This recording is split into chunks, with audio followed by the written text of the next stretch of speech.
इस zoom class के अंदर जो हम टॉपिक पढ़ेंगे that is the dynamic memory allocation. Dynamic memory allocation dynamic memory allocation understand करने से पहले ये कंसेप्ट हम यूज क्यों करते हैं इसको थोड़ा सा अंडरस्टैंड करते हैं। अब सुन, मैंने आपको एरे का कंसेप्ट बताया था,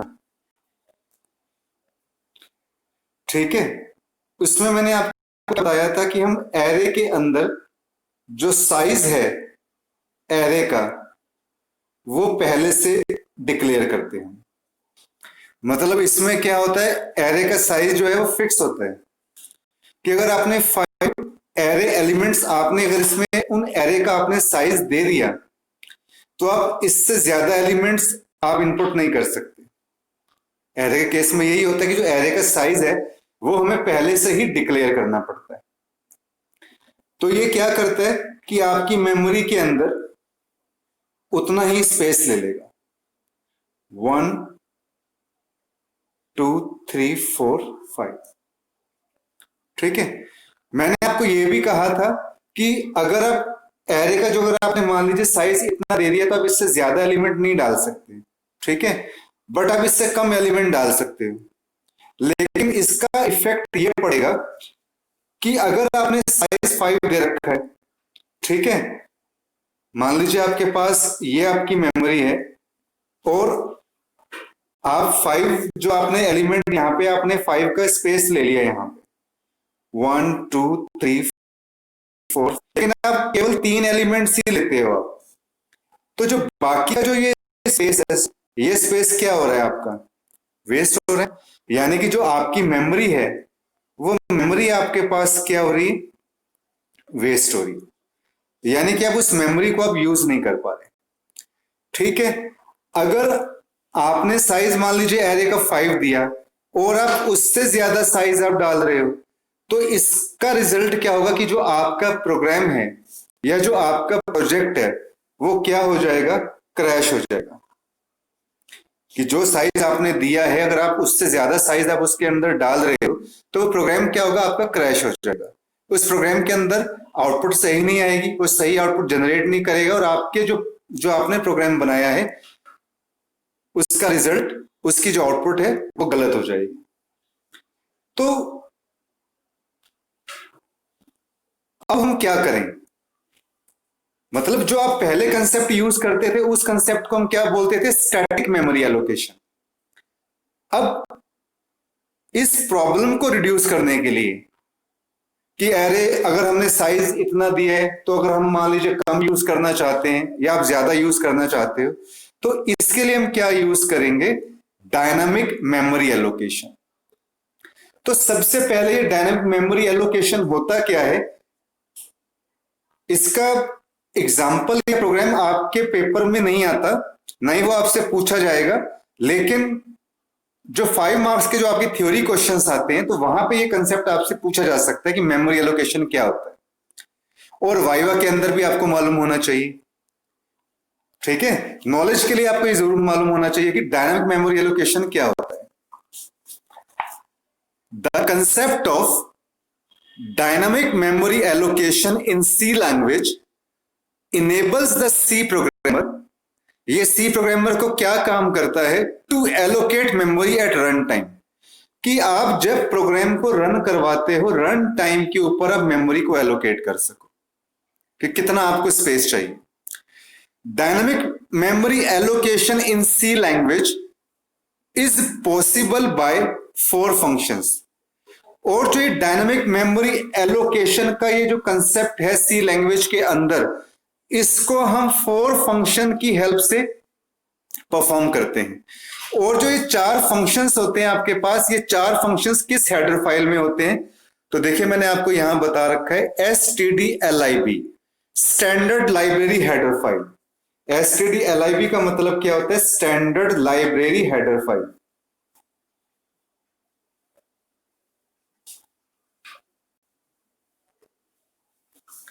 स्टैंडर्ड लाइब्रेरी हेडर फाइल। अब ऐसे कौन से 4 फंक्शन हैं जो हमें डायनेमिक मेमोरी एलोकेशन में हेल्प करते हैं? आपको कंसेप्ट समझ में तो आ गया ना कि डायनेमिक मेमोरी एलोकेशन का मतलब क्या होता है कि आपका मेमोरी में स्पेस वेस्ट ना हो। ठीक है, आप रन टाइम के ऊपर अपनी मेमोरी को आप एलोकेट कर सको कि कितना स्पेस आपके लिए जरूरत है, आप उतना ही मेमोरी को यूज करो। तो उस कंसेप्ट को हम क्या बोलते हैं? Dynamic memory allocation. और इसके लिए जो हम 4 फंक्शंस हम यूज करते हैं, these are the 4 functions. Number 1 है मेलोक, नंबर 2 है कैलोक, नंबर 3 है री एलोक, और नंबर 4 फंक्शन होता है आपके पास फ्री। लेकिन इन फंक्शंस को डिस्कस करने से पहले एक कंसेप्ट आपके पास ये आता है कि what is the difference between static memory allocation and dynamic memory allocation. कि स्टैटिक मेमोरी एलोकेशन और डायनामिक मेमोरी एलोकेशन में क्या डिफरेंस होता है। तो स्टैटिक मेमोरी एलोकेशन में क्या है? Number 1, memory is allocated eight compile time. कि स्टैटिक मेमोरी एलोकेशन में क्या होता है, जो मेमोरी एलोकेट करते हैं वो हम कंपाइल टाइम के ऊपर आप एलोकेट करते हो। जबकि डायनामिक मेमोरी एलोकेशन में क्या होता है कि जो आप मेमोरी एलोकेट करते हो वो आप किस टाइप का करते हो? रन टाइम के ऊपर आप एलोकेट करते हो। सेकंड आता है स्टैटिक मेमोरी एलोकेशन में क्या होता है कि memory can not be increased while executing program. कि मान लो अगर आपने साइज 5 दे दिया तो in case of static memory allocation में आप मेमोरी को इंक्रीज नहीं कर सकते जब आप प्रोग्राम को एग्जीक्यूट करते हो। ठीक है, बट डायनेमिक मेमोरी एलोकेशन में क्या होता है कि जब आप प्रोग्राम को एग्जीक्यूट करते हो तो आप मेमोरी को इंक्रीज भी कर सकते हो और डिक्रीज भी कर सकते हो। और थर्ड का अब जो आता है, जो स्टैटिक मेमोरी एलोकेशन है वो हम कंसेप्ट किस में यूज करते हैं? एरे के अंदर। और जो हमारे पास डायनेमिक मेमोरी एलोकेशन का कंसेप्ट आता है ये हम किस में यूज करते हैं? डाटा स्ट्रक्चर के अंदर यूज करते हैं, जैसे आपका लिंक लिस्ट हो गया। ठीक है, तो ये डिफरेंस होता है स्टैटिक मेमोरी एलोकेशन में और डायनेमिक मेमोरी एलोकेशन में। अब वो 4 फंक्शंस कौन से हैं जिनके थ्रू हम मेमोरी एलोकेट करते हैं? तो सबसे पहला जो आपके पास फंक्शन आता है that is the malloc function. Malloc का मतलब क्या होता है? मेमोरी को एलोकेट करना। The malloc function allocates single block of requested memory. यानी कि मेलोक फंक्शन क्या काम करता है कि फॉर एग्जांपल मान लीजिए आपके पास ये हमारी एक मेमोरी है। ठीक है, तो ये पूरा का पूरा एक सिंगल ब्लॉक लेगा, एक ही ब्लॉक लेगा एग्जीक्यूशन के लिए। The malloc function allocate single block of requested memory. It does not initialize memory at execution time, so it has garbage value initially. वो ये कहता है कि एग्जीक्यूशन टाइम के ऊपर वो मेमोरी को क्या करता है? इनिशियलाइज नहीं करता। इससे क्या होगा कि जो गार्बेज वैल्यू है इनिशियली, अगर हम ऐसा नहीं करेंगे तो गार्बेज वैल्यू का मतलब होता है कि कोई भी वैल्यू उसके अंदर अपने आप आ जाएगी। यानी कि इसमें सिंगल ब्लॉक लेगा, अगर वो सिंगल ब्लॉक अपने आप ही ले लेगा, अगर वो ऐसा वो नहीं करता तो कोई सी भी वैल्यू इसके अंदर आ जाएगी अपने आप ही, ऑटोमेटिकली रैंडम एक वैल्यू आ जाएगी। मतलब वो आंसर शो नहीं करेगा स्टूडेंट जो आप चाहते हैं। तो मेलोक फंक्शन का काम क्या होता है? एक सिंगल ब्लॉक जनरेट करेगा और एग्जीक्यूशन टाइम के ऊपर आप इसके अंदर कोई भी वैल्यू आप इनिशियलाइज नहीं कर सकते ताकि कोई भी गार्बेज वैल्यू ना आए इसके अंदर। It returns null if memory is not sufficient. वो ये कहता है कि अगर इसके पास मेमोरी नहीं होगी तो वो क्या वैल्यू आपको शो करेगा? क्या शो करेगा? क्या रिप्रेजेंट करेगा? नल। इट रिटर्न्स नल। वो ये आपको बता देगा कि इसमें जो ये आपका प्रोग्राम है इसमें मेमोरी सफिशिएंट नहीं है। अब मेलोक फंक्शन का एक सिंटेक्स होता है आपके पास। The syntax of malloc function is given below. एक ये मेनली यही सिंटेक्स होता है कि जैसे इसमें हमने क्या किया, पीटीआर लिया। पीटीआर का एक वेरिएबल है, कास्ट टाइप आपने स्टूडेंट यहां पे लिखा हुआ है कास्ट टाइप। ठीक है, आगे मैं प्रोग्राम के थ्रू बताऊंगा कि कास्ट टाइप क्या होता है। क्योंकि जो ये टाइप होगा ना स्टूडेंट, ये देखिए यहाँ पे एक साइन नजर आ रहा है आपको। ये कास्ट टाइप किस टाइप का है? पॉइंटर टाइप का होता है। पॉइंटर जो मैंने आपको प्रीवियस लेक्चर के अंदर बताए थे, आप यूट्यूब क्लासेस के अंदर पॉइंटर का कंसेप्ट आप देख सकते हो। पॉइंटर के अंदर ये वाला साइन यूज करते हैं, इस साइन को आप रीडायरेक्शन ऑपरेटर कह सकते हो, रीडायरेक्शन ऑपरेटर। कई जगह इसको इनडायरेक्शन ऑपरेटर भी बोलते हैं। तो पॉइंटर के केस में, क्योंकि जब मेमोरी एलोकेट करते हैं वहां पे हमें पॉइंटर की जरूरत पड़ती है, और यहां पे देखिए आपने वही मैलोक फंक्शन यूज किया, और बाइट साइज मान लीजिए आपने इंट ले दिया, 2 बाइट्स ऑक्युपाई कर रहा है या 3 बाइट्स ऑक्युपाई कर रहा है, यानी कि हमने क्या किया, रन टाइम के ऊपर ही हमने डाल दिया कि कितना साइज का जो आपने डाटा है या कितने साइज का जो बाइट है वो ऑक्युपाई करना है। अब इसका एक सिंपल सा हम प्रोग्राम ले लेते हैं। सबसे पहले देखिए हमने वही stdio.h हेडर फाइल यूज की। अब इसमें हमने एक नई हेडर फाइल यूज की है, कौन सी, stdlib.h। ये हेडर फाइल हमने किस लिए यूज की है, क्योंकि स्टूडेंट इसके अंदर हम कौन सा फंक्शन यूज कर रहे हैं, मैलोक फंक्शन यूज कर रहे हैं। मेन फंक्शन आपने क्या किया, इसमें स्टार्ट कर दिया।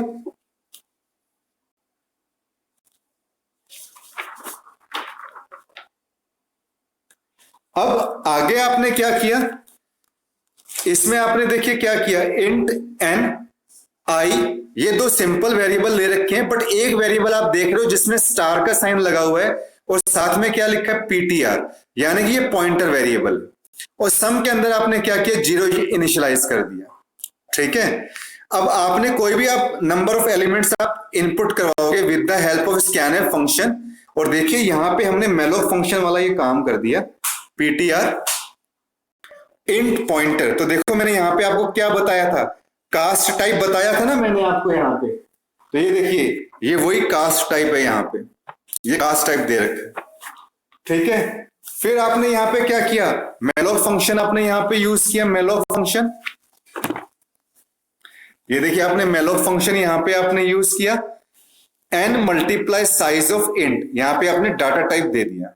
तो इस चीज को हम क्या बोलते हैं, memory allocated using malloc function, कि जो मेमोरी एलोकेट कर रहे हैं वो किसकी हेल्प से आप कर रहे हो, मैलोक फंक्शन की हेल्प से आप कर रहे हो।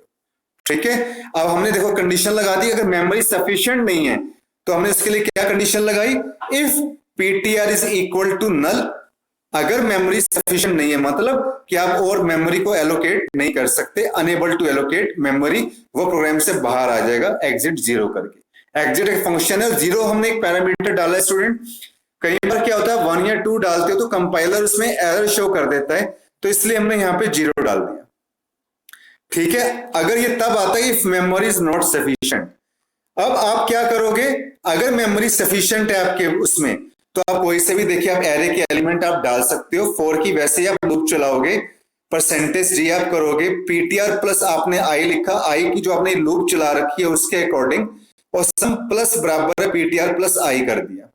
तो इसका मतलब क्या है कि जब आप पॉइंटर का साइन यूज करते हो ना स्टूडेंट, तो पॉइंटर में मैंने आपको क्या बताया था कि वो वेरिएबल का एड्रेस उठाता है।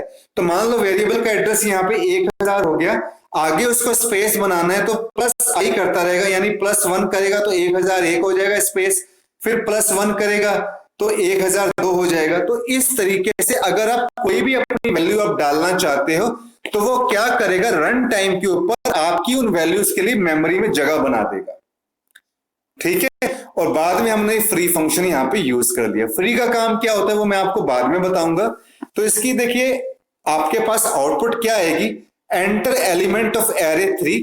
अब आप कोई से भी 3 एलिमेंट डालते हो, जैसे हमने 10 डाला, 10 डाला, 10 डाला, तो देखिए सम क्या आ जाएगा, 30 आ जाएगा। तो इस कंसेप्ट का पर्पस जस्ट स्टूडेंट इतना है कि आप रन टाइम के ऊपर मेमोरी को आप यूज कर सको, कि आपकी मेमोरी बेकार ना जाए। अगर 2 पर्सन के रहने के लिए घर की जरूरत है तो छोटा सा घर भी बनाया जा सकता है, तो हमें बहुत बड़े घर की जरूरत नहीं है। ठीक है ना, तो यहां पे भी यही काम है कि अगर आप मेमोरी को उतना ही यूज करो जितना आपको जरूरी है, वेस्टेज ऑफ मेमोरी ना। ठीक है, जो स्टैटिक में नहीं हो पाता ये। और ये जो हम कंसेप्ट यूज करते हैं बड़े, जब हम प्रोजेक्ट्स वगैरह बनाते हैं ना, तो वहां पे यूज होता है। ठीक है, अब ऐसे एक फंक्शन आता है स्टूडेंट, मैलोक के अलावा आपके पास फंक्शन आता है कैलोक फंक्शन। कैलोक फंक्शन का काम भी क्या होता है, the calloc function allocates multiple block of requested memory. मतलब what is the difference between malloc and calloc. Malloc में क्या होता है कि एक ब्लॉक वो जनरेट करता है, जबकि कैलोप फंक्शन के अंदर क्या होगा कि वो अलग अलग जो ऐसे ब्लॉक हैं वो जनरेट करेगा। बाकी सब कुछ स्टूडेंट वैसे ही है जैसे मैंने आपको ऊपर मेलॉक के अंदर बताया। तो ये भी मैं नोट्स आपको जो है मैं आपको सेंड कर दूंगा, तो मतलब इसका सिंटेक्स भी वही वैसे ही है जैसे मेलॉक का है। बस डिफरेंस इतना है कि जहां मेलॉक में एक सिंगल ब्लॉक जनरेट होता है मेमोरी को एलोकेट करने के लिए, कैलोप में जो है कई मल्टीपल ब्लॉक्स जनरेट होते हैं। ठीक है, तो इसका प्रोग्राम भी सेम वैसे ही है जैसे मैंने आपको अभी ऊपर बताया, सेम वही डिट्टो प्रोग्राम है स्टूडेंट। कैलोप के केस में भी वही प्रोग्राम आपको मिलेगा। ठीक है ना। अगला कंसेप्ट आपके पास क्या आता है, रीएलोक फंक्शन। रीएलोक का मतलब क्या होता है स्टूडेंट, अगर मेलोक और कैलोक से बात नहीं बनती और आपको दोबारा से मेमोरी को एलोकेट करना पड़ता है, तो नाम से ही पता लगता है कि उसको रीएलोकेट करेंगे। If memory is not sufficient, अगर मेमोरी जो आपकी है वो मेलोक और कैलोक के लिए भी सफिशिएंट नहीं है, यू कैन, तो आप मेमोरी को दोबारा से रीएलोकेट कर सकते हो। You can reallocate the memory by realloc function. Okay, in short it changes the memory size. तो इस ये क्या करते हैं, मेमोरी के साइज को चेंज कर देता है। मोबाइल में आपको स्पेस बनाना है स्टूडेंट, कंपाइल स्टैटिक का मतलब क्या होगा कि आपने एक बार स्पेस बना लिया। रन टाइम का मतलब क्या है कि आप कुछ प्रोग्राम डालो और आप चाहते हो कि जिसमें स्पेस भी साथ साथ अवेलेबल होता जाए, तो इस कंसेप्ट को हम क्या बोलते हैं, डायनामिक मेमोरी एलोकेशन बोलते हैं। तो इसका सिंटेक्स यहाँ पे मैंने आपके पास यहाँ पे ये लिखा हुआ है, रीएलोक, पॉइंटर ले लिया और जो भी आपने न्यू साइज लिया। और लास्ट में स्टूडेंट आपके पास क्या इसमें कंसेप्ट आता है, फ्री फंक्शन।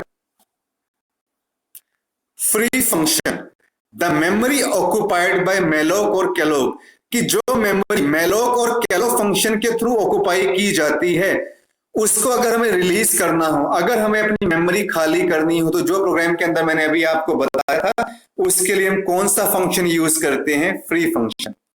ठीक है, अगर आप ये फ्री फंक्शन अपने प्रोग्राम के अंदर यूज नहीं करोगे, it will consume memory until program exit, तो ये आपकी मेमोरी को तब तक कंज्यूम करता रहेगा जब तक आप प्रोग्राम से बाहर नहीं आ जाते। तो डायनेमिक मेमोरी एलोकेशन के केस में स्टूडेंट आपके पास 4 टाइप के फंक्शन होते हैं, मेलोक, कैलोक, रीएलोक और फ्री। ठीक है, जो भी स्टूडेंट्स कॉलेज में पढ़ते हैं ये कंसेप्ट बहुत इंपॉर्टेंट है आपके exam point of the view से। डायनेमिक मेमोरी एलोकेशन सी लैंग्वेज, कल जो सी लैंग्वेज के अंदर मैं टॉपिक पढ़ाऊंगा आपको बताऊंगा what are storage classes, storage classes हम किसे कहते हैं। आई होप कि आपको ये कंसेप्ट समझ में आया होगा। मैं ब्रीफली आपको ये बता देता हूं कि रन टाइम के ऊपर मेमोरी एलोकेट करना, मेमोरी के अंदर जगह बनाना, उससे हम क्या बोलते हैं, dynamic memory allocation. Thank you students.